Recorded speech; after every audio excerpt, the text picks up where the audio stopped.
क्योंकि यह बिल हम सबके मन का है। लेकिन मंत्री महोदया मुझे देख रही है टुकुर टुकुर, और बाकी लोग भी, तो मैं मत विभाजन की अपने टेम्पटेशन को कर्व करता हूं इस अपील के साथ कि सर आज नहीं तो कल ये बिल आएगा, आज नहीं तो कल ये होना है।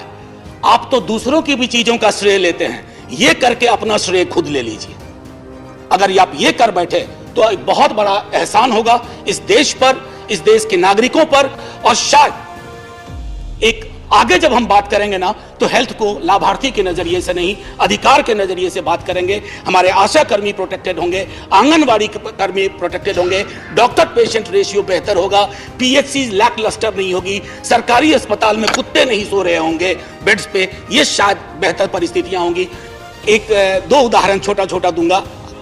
अटल जी एक दिन अटल जी बोल रहे थे, कांग्रेस के कुछ सदस्यों ने टोका कि अटल जी इतना लंबा बोल रहे हैं। बोला बिना प्रिपेयर करके आया हूं, प्रिपेयर करता तो छोटा बोलता, बिना प्रिपरेशन के बोल रहा।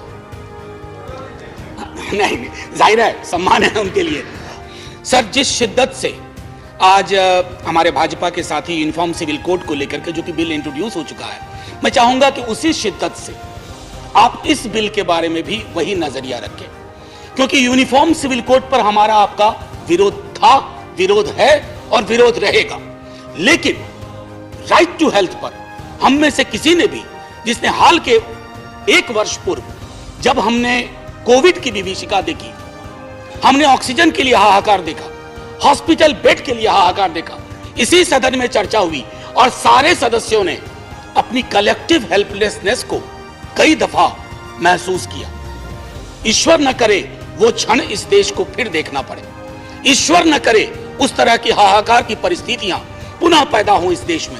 लेकिन उसके लिए क्या आवश्यक है? एक हास्य के लिए छोटी चीज सुना करके खत्म कर दूंगा।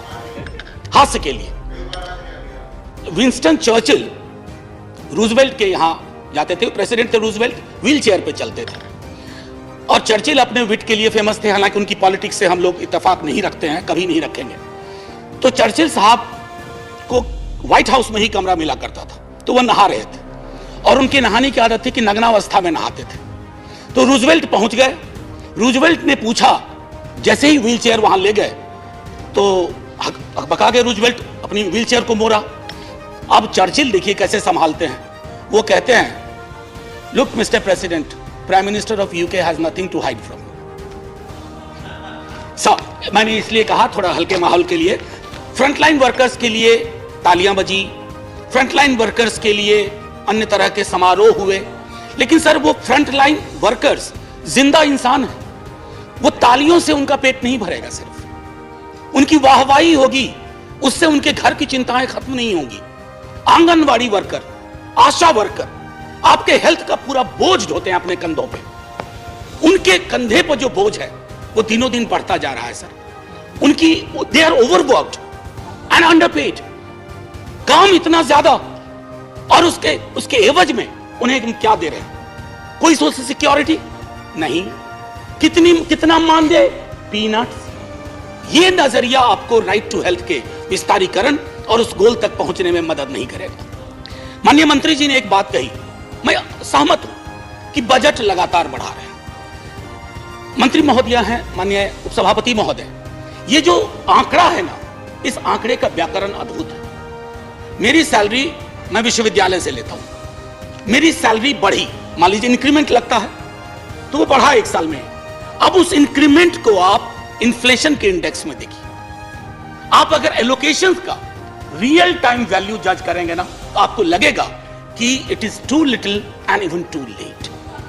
तो आंकड़ों को लेकर के कहेंगे कि यूपीए के दौरान इतना था, हमने इतना बढ़ाया, बाकी इंडाइसेस को सामने रखिए और तब कहिए। और दुनिया के गरीब मुल्क सर हमसे ज्यादा खर्च कर रहे हैं, हमसे गरीब हैं लेकिन हेल्थ में उनका एक्सपेंडिचर हमसे ज्यादा है, क्योंकि वो जानते हैं कि जब तक पब्लिक हेल्थ पैरामीटर्स को दुरुस्त नहीं किया जाएगा, आप कितनों रेटोरिकल चीजें कर लें, वो जमीन पर कभी भी नहीं आ पाएंगी।